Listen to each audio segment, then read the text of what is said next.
अस्सलाम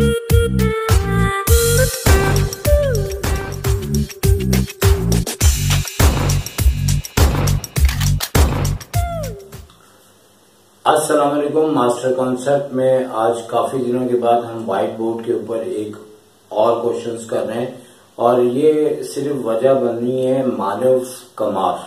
ठीक है, गालिबन मैं इनका नाम अगर सही ले रहा हूं तो मानव कमार इनका नाम है और ये शुरू से ही हमारे चैनल से इनका ताल्लुक जुड़ा हुआ है और इन्होंने बहुत दफा मुझसे रिक्वेस्ट की कि 2017 का सेक्शन बी इन्हें करवा दिया जाए, लेकिन मसला ये है कि कुछ मसरूफियात और सुबह से लेकर रात 8 बजे तक अपनी ड्यूटी देने के बाद थोड़ा सा टाइम शॉर्ट होने की वजह से पूरा सेक्शन मेरे लिए समझाना अभी नामुमकिन था, क्योंकि अभी आजकल टाइम नहीं है और इसी वजह से मैं आपके कमेंट्स को नजरअंदाज कर रहा था और कर भी नहीं पा रहा था और कोई आपको जवाब नहीं दे रहा था इस सिलसिले में। लेकिन हाल ही में आपने फिर मेरे व्हाट्सएप नंबर पे मुझे मैसेज किया और उसमें मुझे आपने फिर उसी तरह से काफी ज्यादा रिक्वेस्ट की और आपकी बात मानना हमारा फर्ज है और एक क्वेश्चन अगर आप कहते हैं तो कोई इश्यू नहीं है। जैसे कल रात को आपका मैसेज आया था काफी ज्यादा रात के टाइम, यानी कि तकरीबन 1-2 बजे मैंने मैसेज पढ़ा, तो उस वक्त ये वीडियो बनाना मेरे लिए नामुमकिन था। लिहाजा जैसे ही मैं सुबह उठा हूं और मैं आपके लिए वो क्वेश्चन सॉल्व करके रखा हुआ है, बिल्कुल आसान है, कोई प्रॉब्लम ही नहीं है।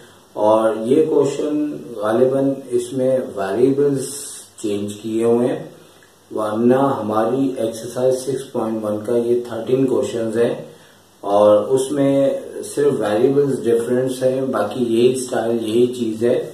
तो आपके क्वेश्चन की तरफ आ जाते हैं, ठीक है, और आपने नाराज नहीं होना, क्योंकि मैंने और भी आपसे पहले बहुत से बच्चों ने रिक्वेस्ट की और उनका नाम लेके मैंने इसीलिए क्वेश्चन समझाया कि वो नाराजगी उनकी खत्म हो जाए। तो मानव कमार, ठीक है, आपसे आपकी रिक्वेस्ट और आपका क्वेश्चन हाजिर है, क्योंकि हमने इस एक्सरसाइज के ऊपर सिर्फ सिलेक्टेड क्वेश्चन ही स्टार्ट किए थे, फिर टाइम की शॉर्टेज की वजह से आगे नहीं चल सके।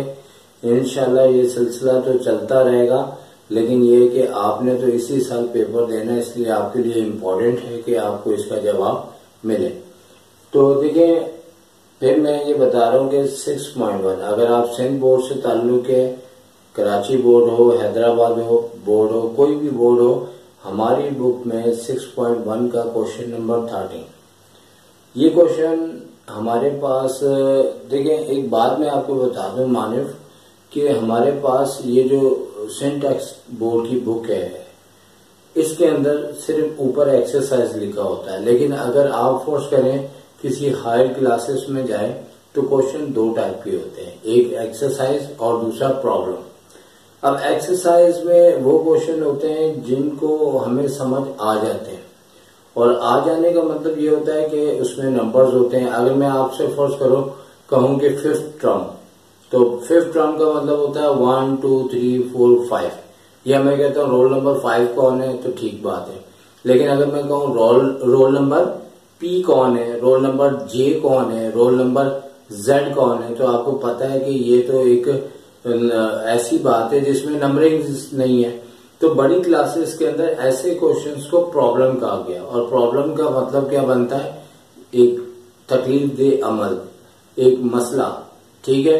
तो बेसिकली जो क्वेश्चंस के अंदर एबीसी का इस्तेमाल किया जाए ये प्रॉब्लम्स क्वेश्चंस कहलाते हैं और इसको करते हुए हमें प्रॉब्लम भी होता है, ठीक है। लेकिन इसका तरीकाकार ये होता है कि जो एक्सरसाइज या क्वेश्चंस का रूल होता है उसके मुताबिक हमें इस फॉर्मेट को क्वेश्चंस को कर देना होता है।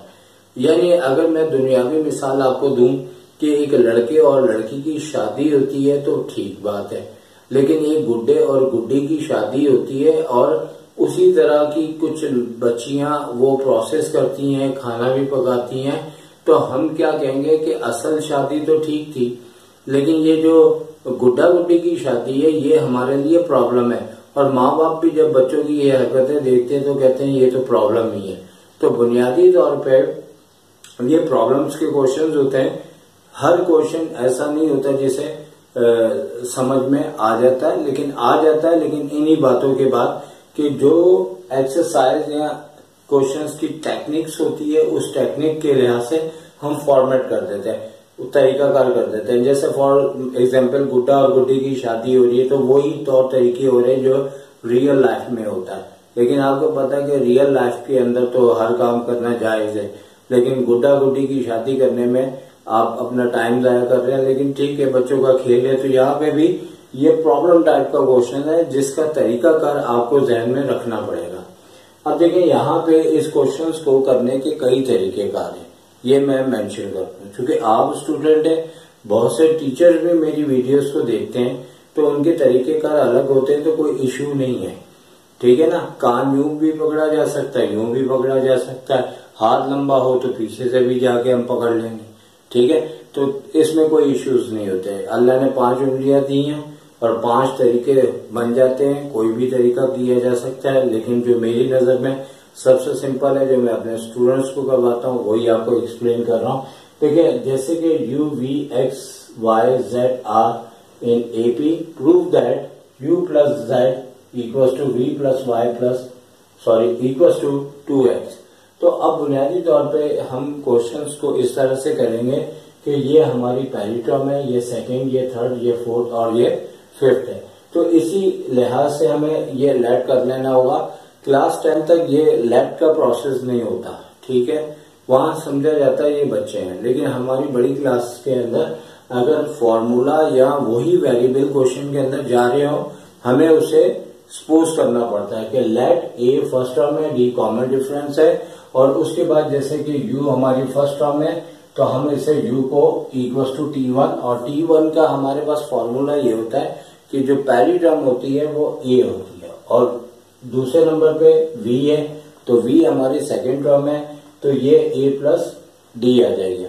यानी अगर हम इसका फॉर्मूला यूज करते हैं तो फॉर्मूला हमारे पास क्या होता है, tn is equal to a plus n minus 1। अगर पहली टर्म के ऊपर इसे हम सूटेबल करें तो क्या होगा कि n की जगह 1 माइनस 1 यानी कि सिर्फ a आ जाएगा।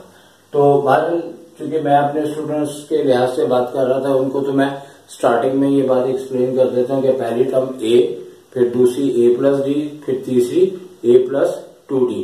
लेकिन याद रखें कि जो भी नंबर ऑफ टर्म होगा उसके अंदर ये होगा कि जो भी टर्म होती है एक नंबर कम होता है। जैसे ये सेकंड टर्म है तो यहाँ 1d, और ये आपके पास इसके बाद थर्ड टर्म मैंने लिखना चूंकि भूल गया था, मैंने साइड पे लिखी है, तो x हमारे तीसरे नंबर पे है तो तीसरी टर्म हमारे पास a प्लस 2d।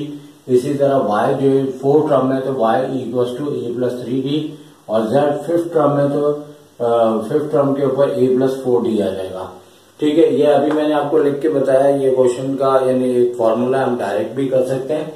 अब चूंकि यहाँ पे 3 साइड्स है, अगर 2 हो तो left hand side, right hand side, अगर 3 हो तो हम क्या करते हैं कि we consider this side u plus z है इक्वल टू, हमने u की जगह u की वैल्यू यहाँ से रख दी और z की जगह जो फिफ्थ टर्म थी वो वैल्यू हमने यहाँ पे रख दी। और जैसे ही हमने इसको ब्रैकेट्स ओपन किए, क्योंकि ब्रैकेट हम इसलिए लगाते हैं कि कभी ये माइनस दे दे तो अंदर जाके साइन इसकी चेंज हो जाती है।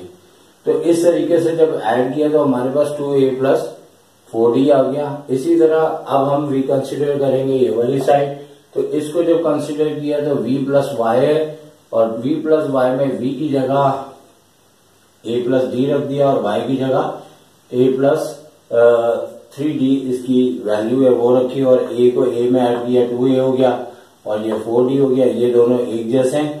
और लास्ट में हमें 2x दिया हुआ है तो 2x वी कंसीडर 2 वैसे ही आ गया, और x की जो वैल्यू है वो हमने यहाँ से देखी है तो a प्लस 2d है, तो a प्लस 2d हमने जैसे ही रखा तो 2 को बारी बारी दोनों से हमने मल्टीप्लाई कर दिया, 2a प्लस 2 = 4d। तो इस तरीके से जो है ये सारी शक्लें जैसे आ गई। लास्ट में हम लिख देंगे कि हैंस आपका जो पूरा क्वेश्चन है, जैसे यही चीज लिख के हमने हैंस प्रूफ लिखा है, तो ये पूरा क्वेश्चन है।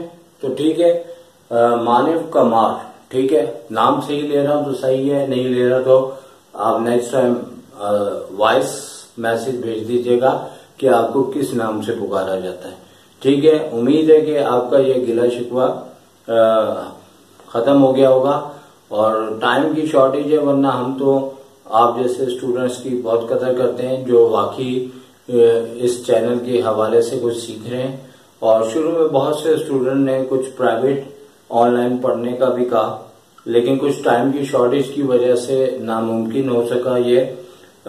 इस साल इंशाल्लाह देखें कि बच्चों की डिमांड के ऊपर मैं फर्स्ट ईयर क्लास की क्लासेस ऑनलाइन जूम पे लूंगा, लेकिन आने वाले साल में फर्स्ट ईयर के ऊपर एक जूम के ऊपर एक काफी डिस्काउंट रेट्स के ऊपर, वैसे तो हम अपने वीडियोस को फ्री ऑनलाइन देते हैं बच्चों को और मकसद हमारा यही है।